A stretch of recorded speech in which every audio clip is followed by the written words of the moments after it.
बिस्मिल्लाहिर्रहमानिर्रहीम। अस्सलाम वालेकुम। आज हम एनाटॉमी ऑफ अपर लिम्स पढ़ेंगे। एनाटॉमी ऑफ अपर लिम्स जो है इस पे हम इसका बेसिक एक ओवरव्यू लेंगे, जो कि हमें ये बताएगा कि अपर लिम्स के अंदर अंदर बेसिकली कौन सी बोन्स होती हैं, इसकी फोर्स ऑफ ट्रांसमिशन क्या होती है, इसके कितने सेगमेंट होते हैं और इसमें कौन कौन से रीजन्स हैं जो कि इंपॉर्टेंट हैं जिनको हमें स्टडी करना है इसके अंदर। तो जो हमारी रेफरेंस बुक है जिसको हम देखेंगे इस सारी स्टडी के अंदर, वो BD84 और स्नेल्स एनाटॉमी को हम मोस्टली रेफर करते हैं, क्योंकि हम ह्यूमन एनाटॉमी पढ़ रहे हैं। तो एक नॉर्मल ह्यूमन में दो अपर लिम्ब होते हैं, तो जो एक राइट साइड पे और एक लेफ्ट साइड पे, जो उसके मसल्स जो बोन एक नॉर्मल ह्यूमन के राइट साइड पे होंगे वही उसके लेफ्ट साइड पे होती है। तो हम एक अपर लिम्ब को डिस्कस करेंगे तो दूसरा ऑटोमेटिकली उसकी अंडरस्टैंडिंग भी उसी तरह से ही होगी, लाइक दोनों लिम्ब्स में कोई डिफरेंस नहीं होता। तो एक नॉर्मल ह्यूमन के अपर लिम्ब में टोटल 32 बोन्स होती हैं और उसके अगर दो लिम्ब्स हैं राइट एंड लेफ्ट तो उसमें टोटल 64 बोन्स होंगी। इस लेक्चर में हम जस्ट इन बोन्स का एक ओवरव्यू करेंगे और इनको डिटेल के साथ हम अगले लेक्चर्स में पढ़ेंगे, जिसमें हम इनके मसल्स को, इनके एसोसिएटेड जो नर्व्स हैं उनको, ब्लड सप्लाई को, लिम्फेटिक ड्रेनेज को, इन सब चीज़ों को डिस्कस करेंगे इंशाल्लाह नेक्स्ट लेक्चर्स में। इसमें हम जस्ट एक इनका सब बोन्स का एक ओवरव्यू लेंगे, जो कि हमें एक आइडिया देगा कि बेसिकली अपर लिम्स का एक कि हमारी बॉडी में क्या उनकी पोजीशन क्या है और किस तरीके से हमारी बॉडी को एक के अंदर एक जो सेगमेंट है हमारी बॉडी का अपर लिम्स, उनका जो ओवरऑल उनका एक ओवरव्यू हम इस सारे लेक्चर में देंगे। जैसा कि स्टार्ट में हमने बोला था कि टोटल 64 बोन्स होती हैं। हम उनके नेम को थोड़ा सा डिस्कस कर लेते हैं यहाँ पर। इसमें जो सबसे पहला बोन है वो है क्लेविकल, फिर स्कैपुला है। क्लेविकल जो है ये हमारी नेक के बिल्कुल साथ आपको एक हॉरिजॉन्टल सी बोन नजर आएगी, जो कि हमारी एक्सटेंड कर रही होती है हमारी नेक से लेके हमारे शोल्डर तक।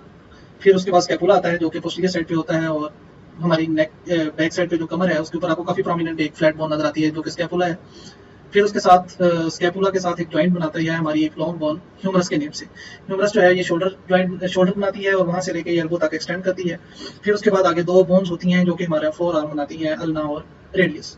रेडियस के बारे में हमने एनाटॉमी के बेसिक्स में पढ़ा था कि ये वो बोन है जो कि जब एक एनाटॉमिकल पोजीशन में, स्टैंडर्ड एनाटॉमिकल पोजीशन में खड़ा होता है बंदा, तो जो हैंड होता है उसकी जो थंब वाली साइड होती है उस पे जो बोन होती है वो रेडियस होती है और जो दूसरी होती है वो अल्ना होती है। तो बेसिकली जो फोर आर्म है हमारा वो दो लॉन्ग बोन्स के साथ मिलकर बना होता है, जिनमें से एक का नाम अल्ना है और दूसरे का नाम रेडियस है। फिर आगे हमारा जो हैंड्स आ जाते हैं, हैंड से पहले एक रिस्ट आ जाती है जिसमें कार्पल बोन्स होती हैं जो कि 8 होती हैं टोटल।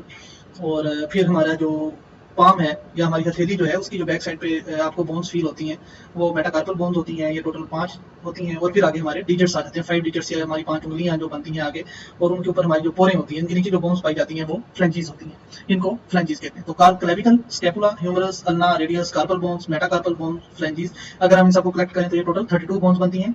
एक अपर लिम्ब की अगर दोनों को कलेक्टिवली देखें तो ये 64 बोन्स बनती हैं। तो इस तरह से हम इसको अंडरस्टैंड कर सकते हैं इसके अंदर पाई जाने वाली बोन्स को। यहाँ पर एक बहुत इंपॉर्टेंट बात डिस्कस करने वाली है जो कि आप आगे बार बार वर्ड सुनेंगे।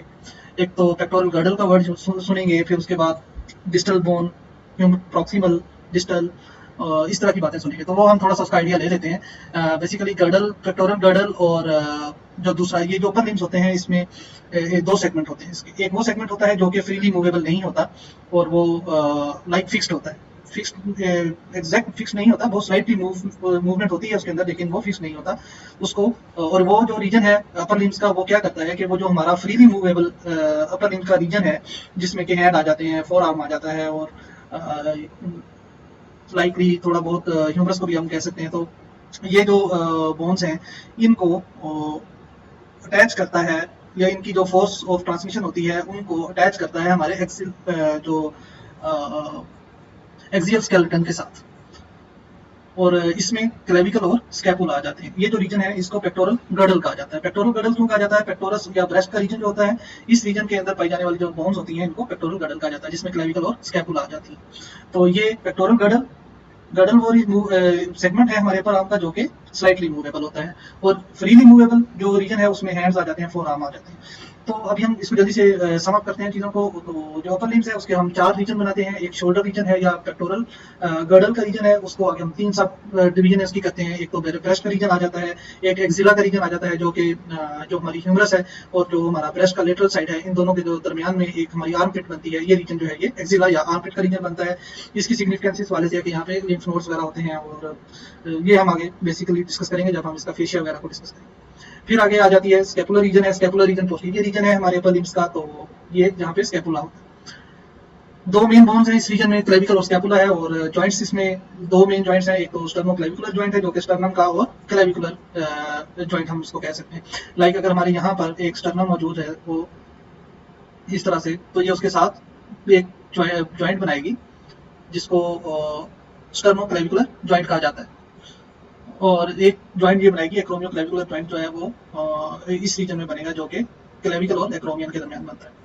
दूसरी चीज या कह लें कि इसके बाद जो अगला सेगमेंट है वो है अपर आर्म्स। अपर आर्म्स में ह्यूमरस आ जाती है।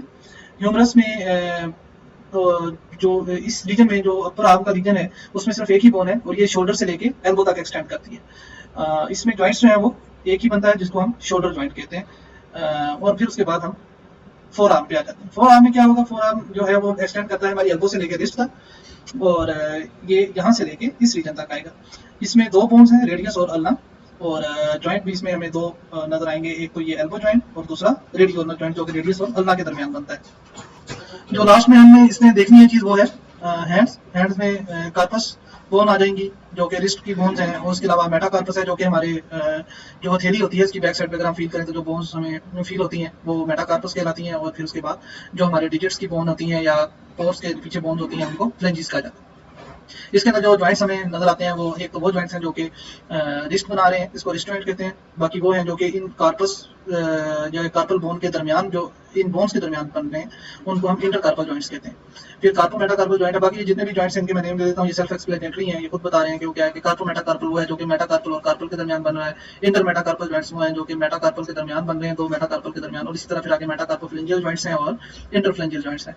ये सारे जॉइंट्स जो हैं ये मिलके इसके जो फ्लेंजिस हैं और आर्म्स है सॉरी हैंड है उसके जॉइंट्स बनाते हैं। फिर हम आगे लास्ट में इसमें जो चीज़ मेन डिस्कस करेंगे वो है इसके फोर्स ऑफ ट्रांसमिशन की जो लाइन है।